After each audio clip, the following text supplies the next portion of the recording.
Today, I will explore the phenomena of perception from the perspective of ancient traditions, philosophy, phenomenology, and modern science. Please listen. I am defining perception. The way our patterns react and respond to the facts is perception. Please understand. The way our patterns respond to the facts is perception. Let me make it more clear. Understand the story.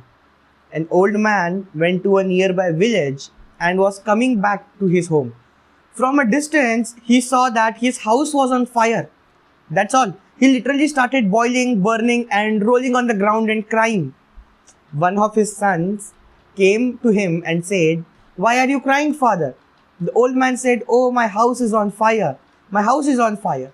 The son reminded him, "Don't you remember? Just yesterday we sold the house." Immediately, the old man got up and completely became alright. He was okay. All of his suffering, his pain, everything disappeared. Everything became alright for him.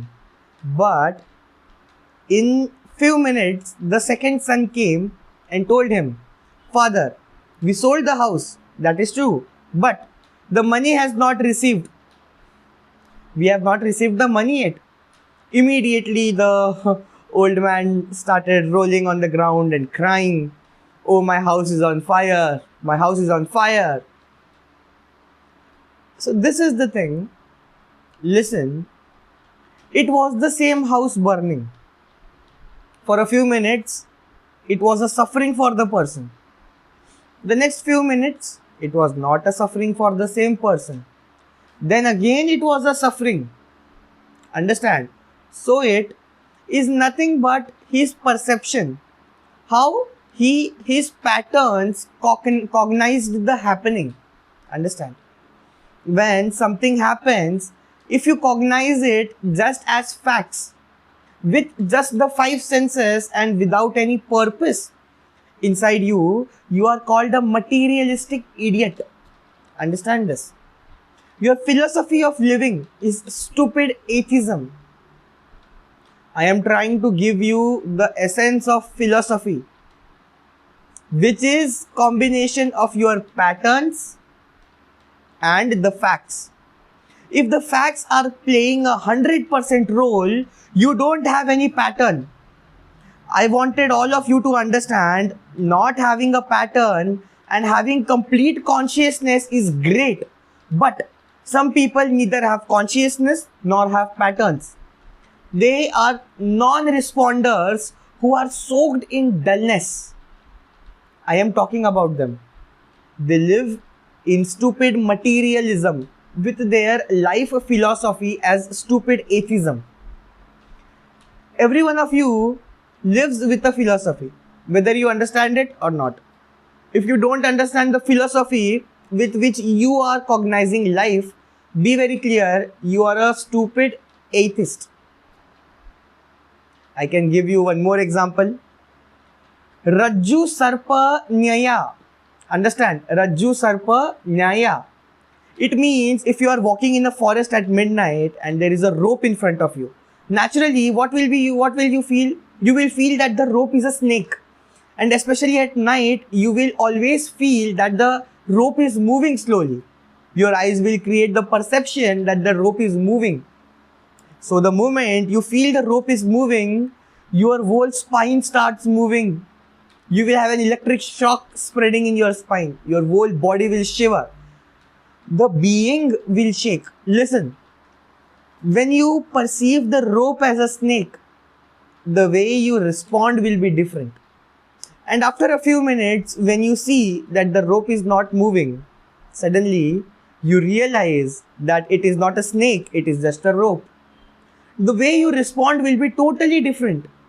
The moment you realize this, the whole fear will settle down. You will be free. If you perceive the fact that there is no suffering, but just your wrong perception can literally give you a cardiac arrest. Even before the snake bites, you might be dead just by the perception that there is a snake. Yes, I can give you the various levels of perception. Understand? There is a rope, but you don't cognize it. That is the perception of stupid atheist. There is a rope, but you cognize it as a snake. Capitalist. There is a rope, you cognize it as a snake and you take a stick to beat it and kill it. Communist. There is a rope, you perceive it as a snake and you plan to take it and put it on somebody whom you don't like. Terrorist. There is a rope, you perceive it as a snake, get frightened, and then you see and realize it's a rope, not a snake, and your fear disappears.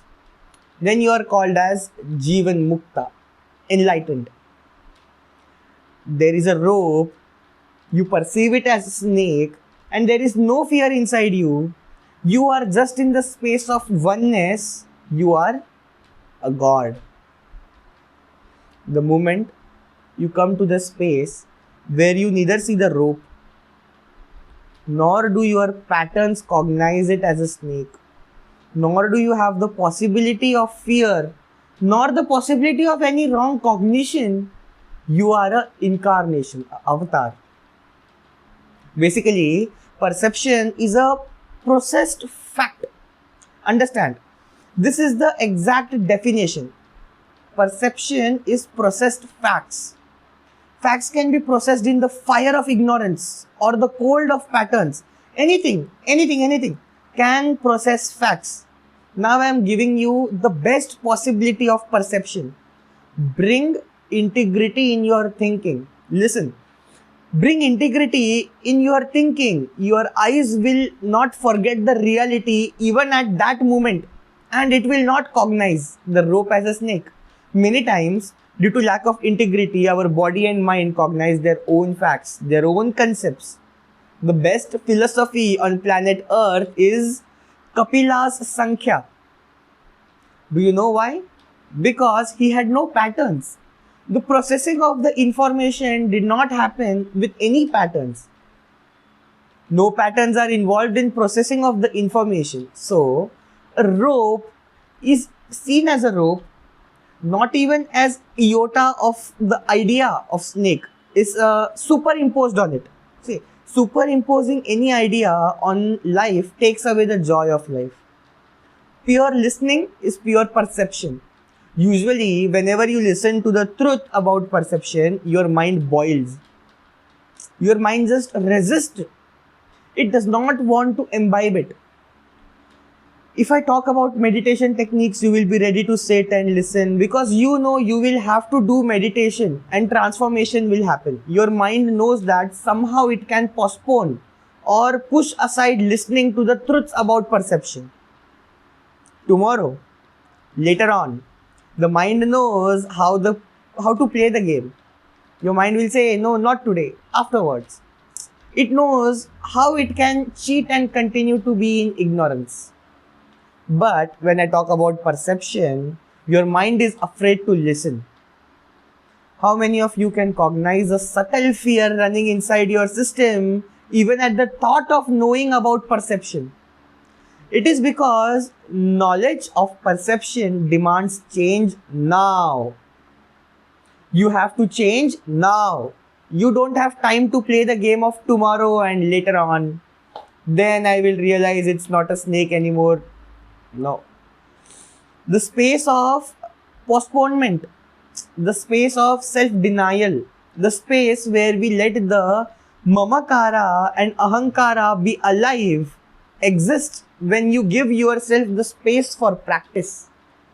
That is why you are very comfortable with the philosophies which demand your practice. Listen. All human beings need to listen to this fact. When you catch a snake and start off playing with it, your mind says, if the snake bites, if I die, what will happen? No. I will hold the snake's neck in such a way that if it bites me, I will tighten my hold and squeeze it and kill the snake also. Okay. But is it going to bring back your life? Look into your life. At every step, you are planning with the possibility of revenge. And you think that there is the possibility of revenge. You are free from the danger. possibility of revenge does not free you from the danger. Only if you have a proper medicine for snake bite or you wear a protective costume, it can be real protection.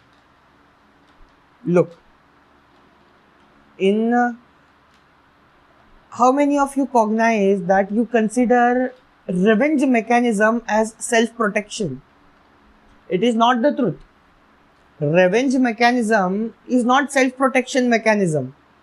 I tell you, only when you understand that revenge mechanism is not a self-protection mechanism, you will understand non-violence. Non-violence, the essence of Saint Mahavir's teaching. Mahavir's non-violence is not based on the law and order. It is based on the understanding that a revenge mechanism is not self-protection. Listen to this truth. Revenge mechanism is not self-protection. Either you protect yourself how much ever you can, or you are exposed. You are exposed. Listen. That is the non-violence of Mahavir. Protect yourself as much as you can, and wherever you can't, be very clear, you are just exposed. This is the secret of non-violence. But you always think that revenge mechanism is protection. As I said, superimposing any idea on life takes away the joy of life. The fear which has spread in your body when you see the snake will not allow you to take the natural responses of fight or flight. An integrated man will not perceive the rope as a snake. An authentic man will not allow the fear to spread in his body. A responsible man will not have the fight or flight response. When you are in the space of enriching, you will not be beating the snake or running away. The basic truth is, bring integrity, authenticity, and responsibility. Then enrich others. This is the best perception. With the best perception, create your own understanding and knowledge bank about what is security, what is fear, what is good, what is bad, what is right, what is wrong, what is the goal, what is the tatha, tahata, easiness, tahata. Listen, this is the best strategy I am teaching you for your life. I am not giving you any spiritual principles, moral science, life solution lessons. No. I am just giving you the best possible strategy for life. Best strategy for possibility. When you understand security, understand it purely from the angle of security, not from the angle of revenge. If you take revenge, it is not going to bring your security back. Even if you kill all the fellows who killed others, all those who got killed are not going to come back to life. Maybe it will maintain the law and order.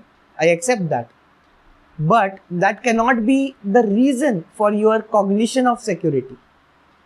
The funniest thing is that all the basic necessary cognitions of your life are confused, messed up. If I ask you, what is your disease? What is your cognition of disease? Your answer will be all about your plans to handle the disease. You do not have the cognition about the disease itself. You have the cognition only about the doctor or the medicine, or what you will do after you get the disease. But that is not your cognition about the disease itself. Have the right cognition about the disease, then you will not allow the disease to happen inside your body, inside your system. See, have the right cognition about security, and you will have proper security. Wherever you can't make yourself secure, you will have at least to know that you have to find some other solution. When you will understand that your body can never be secure, your mind can never be secure, what can be made secure is only you, and it can be done by you only. which is soul and consciousness. That you have to be enlightened as a basic need. There are 3 levels of perception. No pattern, no perception. This is the worst. Pattern with perception, this is okay. Perception but with no pattern, this is the best. Perception with no pattern. When the rope is not going to play any role in your walking in that forest, and when you don't even cognize a huge tree standing in front of you, why will you cognize the 3 feet rope? The cognition coming from the correct perception keeps you completely powerful from that moment onwards. Seeing the rope as a snake and getting frightened is a srishti drishti. Srishti drishti. Seeing what is. Then realizing that the rope is a rope, not a snake, is drishti srishti. Seeing what you want. The theory that none of these possibilities exist is not being bothered about the rope, or not cognizing the rope in the inner space as a snake, or having a fear for the snake. If you say that none of these possibilities exist, it is Ajata Siddhanta. Your delusion is unborn. Your powerlessness is unborn. Your wrong perception is unborn. Your failure is unborn. When you know this, when you perceive this, you are a newborn. Understand? Dangerous perception is the only danger you have in your life, because most of the time that is what you do. I tell you, if there is a fire burning and you sit at a distance and just go on gazing at the fire, you will feel the heat in your body. If you just turn your eyes away, maintain the same distance, but just turn your eyes away, you will not see the burning and you will not experience burning in your body. How? The seeing has not reduced the distance between you and the fire. That is perception and reality. The great news for human beings is that Maya can be crossed. Perception can be transformed. You can become enlightened. Humanity. Oh humanity, yes. I am here to give you the great news. Perception can reach perfection. Perception can reach perfection. When you bring perfection into perception, a moment of perception can literally bring enlightenment. Thank you for attending, everyone. Namaskar.